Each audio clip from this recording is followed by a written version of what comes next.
बस्ती मंडल में कोरोना की रफ्तार थमती नजर आ रही है। कोरोना से ठीक होने वालों की संख्या पॉजिटिव मरीजों से ज्यादा हो गई है। बीते कल की बात की जाए तो बस्ती मंडल में 155 कोरोना के पॉजिटिव केस सामने आए।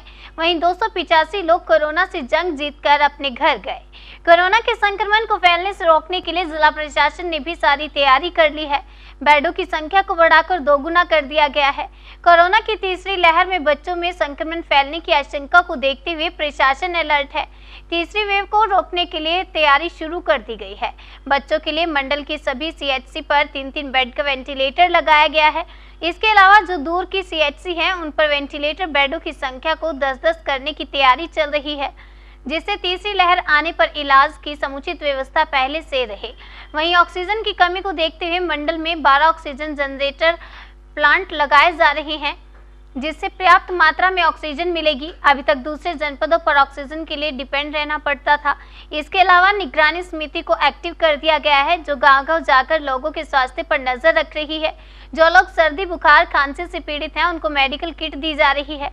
कमिश्नर अनिल सागर ने बताया कि मंडल के तीनों जिलों में कोविड के बेडों की संख्या को दोगुना किया गया है। 500 कोविड बेडों की संख्या को बढ़ाकर मंडल में 1000 कोविड बेड कर दिया गया। बस्ती के कैली अस्पताल में 200 बेडों की जगह अब 300 कोविड बेड कर दिए गए हैं। इसके अलावा Covid dialysis centre, Covid eye centre, Covid ortho surgery centre, Covid gynaec OT एवं लेबर सेंटर की स्थापना की गई है। कि मंडल के तीनों ज़िलों में जो हमारे कोविड चिकित्सालय हैं उसमें एक तो नंबर ऑफ़ बेड्स हम लोगों ने बढ़ाए हैं। जो बेड्स पहले करीब 500 थे पूरे मंडल में, उसको बढ़ाकर करीब 1000 बेड कर दिया गया है। जो कैली चिकित्सालय है उसमें पहले 200 बेड थे, उसको 350 कर दिया गया था। और अब जो नया एक 200 बेडेड हॉस्पिटल बन रहा है उसमें भी हम लोग पाइपलाइंस, ऑक्सीजन पाइपलाइंस और इलेक्ट्रिसिटी और वाटर सप्लाई करके उसको भी हम शुरू करने वाले हैं, तो उससे 200 बेड और बढ़ जाएंगे। तीनों ज़िलों में ऑक्सीजन कॉन्सनट्रेटर्स की पहले कमी थी, वो प्रोक्योर किए गए हैं। अब सब जगह जिला चिकित्सालयों में भी और कोविड चिकित्सालयों में भी ऑक्सीजन कॉन्सनट्रेटर्स उपलब्ध करा दिए गए हैं। वेंटिलेटर्स हमारे कैली चिकित्सालय में 100 के आसपास हैं और इसी के साथ सिद्धार्थ नगर, संत कबीर नगर में भी 20 वेंटिलेटर्स हैं, उनको भी क्रियाशील किया गया है। नवीनतम ये निर्देश है कि जो हमारे पीडियाट्रिक वेंटिलेटर्स हैं, क्योंकि तीसरी वेव में ये संभावित है कि चिल्ड्रन को भी अफेक्ट करेगी, तो जो हमारे CHCs वगैरह हैं वहाँ पर भी वेंटिलेटर्स 3-3 ऑलरेडी स्थापित कर दिए गए हैं। ये निर्देश दिए गए हैं शासन की ओर से कि CHCs में भी, जो दूरस्थ CHC हैं वहाँ पर भी 10 वेंटिलेटर्स स्थापित कर दी जाए और ऑक्सीजन की व्यवस्था करवाई जाए। हमारे मंडल में 12 ऑक्सीजन जनरेशन प्लांट्स लगाए जा रहे हैं। 4 लगाए जा रहे हैं बस्ती में, 2 लगाए जा रहे हैं संत कबीर नगर में और 6 लगाए जा रहे हैं सिद्धार्थ नगर में।